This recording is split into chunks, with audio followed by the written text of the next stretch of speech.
کلمہ پڑھتے ہی حضرت عمر نے فرمایا یا رسول اللہ جب آپ سچے، قرآن سچا، اسلام سچا، تو چھپ کے نماز پڑھنے کا کیا مطلب ہے؟ فرمایا ابھی تعداد ہی کوئی نہیں، 40 تو مسلمان ہیں۔ عرض کی حضور مہربانی کریں نا، آپ صرف اجازت دیں۔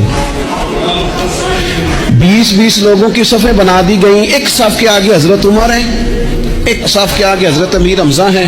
جناب عمر کہنے لگے چونکہ آپ اللہ کے رسول ہیں تو لہٰذا نماز بھی آج اللہ کے گھر میں پڑھی جائے گی۔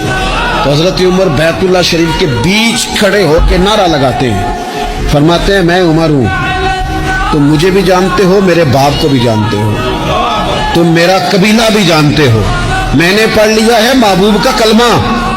اب جس نے بچے یتیم کرانے ہو اور اپنی بیوی بیوہ کرانی ہو وہ آئے اور مجھے روکے۔ یہ محبوب اللہ کے ہیں اور گھر بھی اللہ کا ہے، تو نماز بھی آج اللہ کے گھر میں پڑھی جائے گی۔